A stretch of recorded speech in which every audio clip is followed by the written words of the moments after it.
my name is John Curran, disabled Navy veteran, one of the founders of Spark Makerspace, and now one of the board of directors. I'm chairman of the board.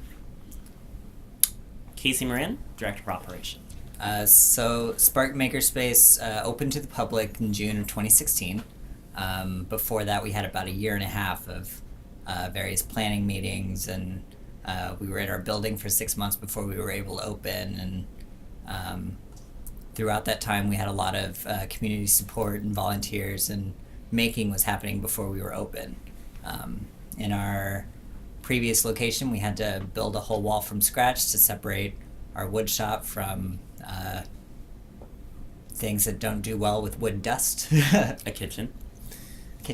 Electronics doesn't do well with wood dust. We had to build walls, we had to put in electricity, we had to build a whole subfloor. Build a subfloor, knock down walls, make sure they don't fall into the basement. So all of that before we even opened in June of 2016. Since then, we've been open for about a year and a half.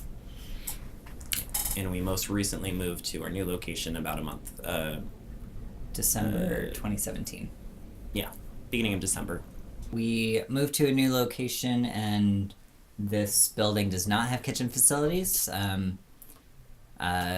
However, our previous kitchen is still being used for maker activities. It spun off into its own entity as sort of a learning kitchen, where they will have a restaurant set up, and budding restaurateurs can come in and learn the ins and outs of running a restaurant. So we had to work with the local health department here in New London. It's run by Ledgelight to get it certified as a commercial kitchen. A lot of the equipment was already in the building, as the owner of the building was trying to, it previously was a bar, and he was trying to upgrade it to be a cafe or a restaurant before we found the place and turned it into something completely different.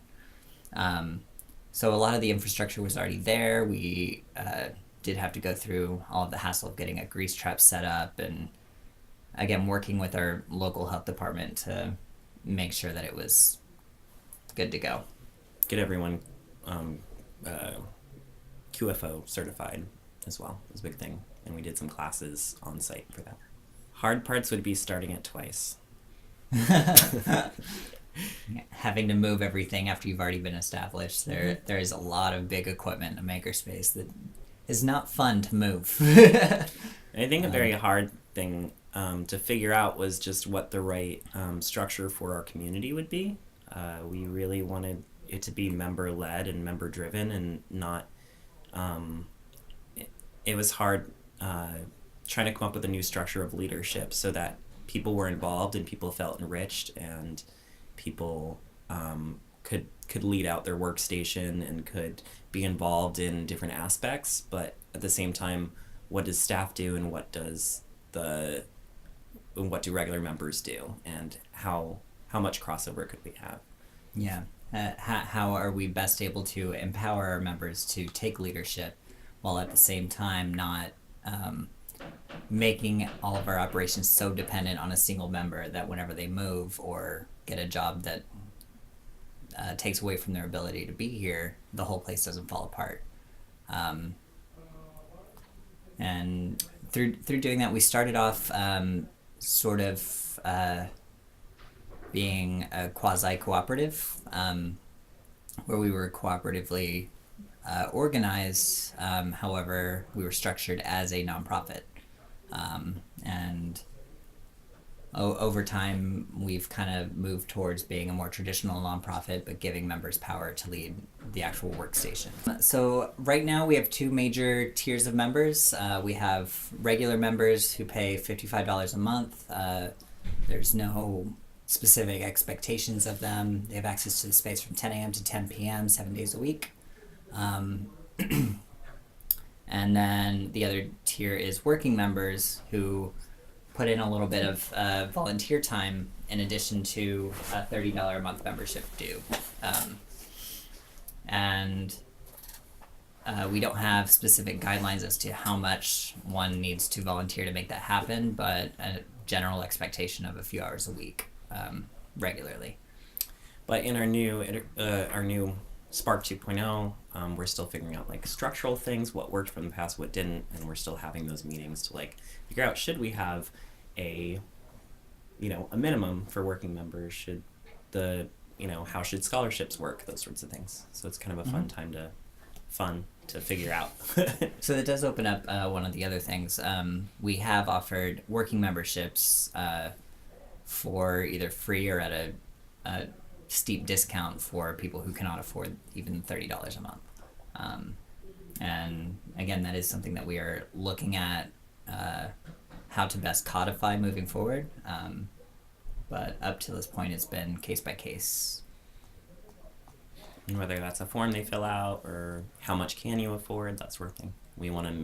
Our main mission is to make this accessible, and so that anyone can come in and learn if they have the passion to do so and can be responsible doing so.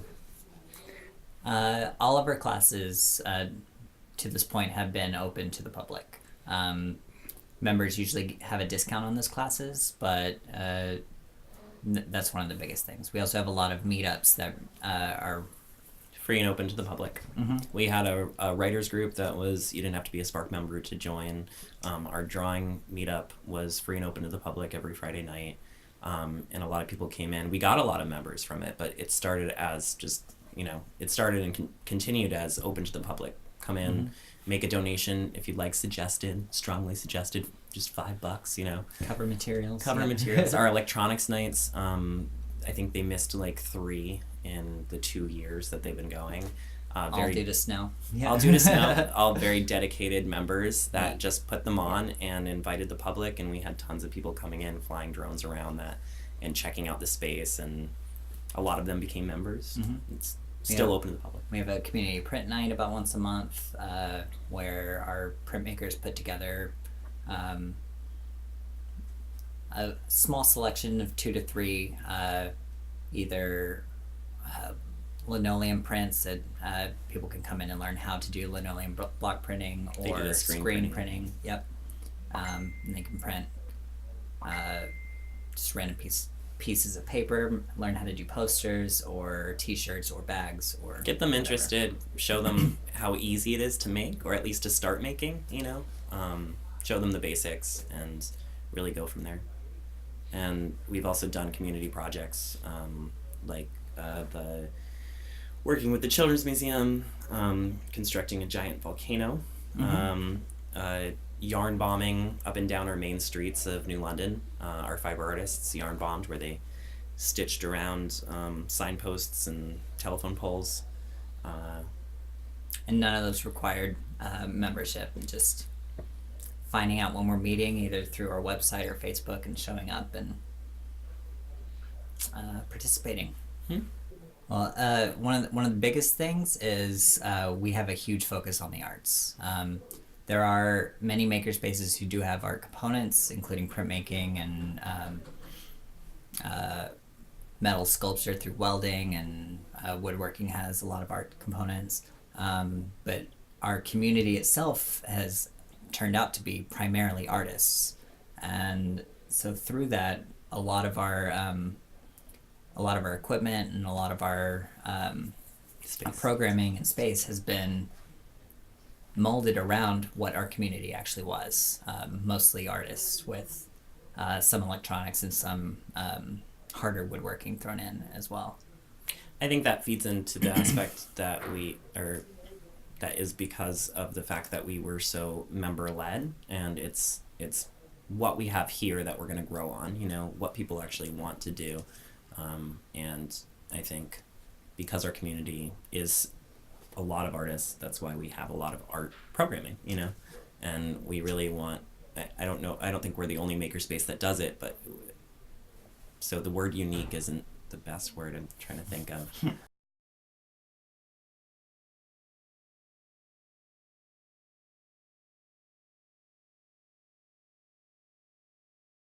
I would definitely like to know other makerspaces' ways of getting members involved. I think that we've done a good job of it, but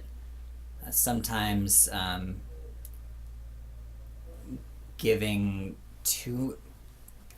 too much responsibility to members has backfired in certain Burnout. ways, through burnout, through most of our members have full-time jobs and can't dedicate another full-time work week to running Spark Makerspace. And so just learning more about how other makerspaces deal with walking that fine line would be very interesting to me. I'm a lot more curious about education through makerspaces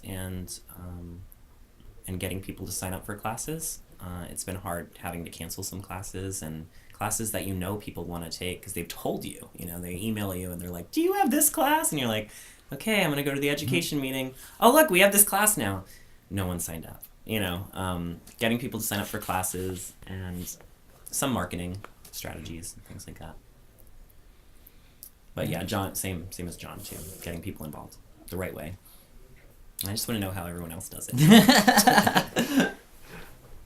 No, I think I'm good.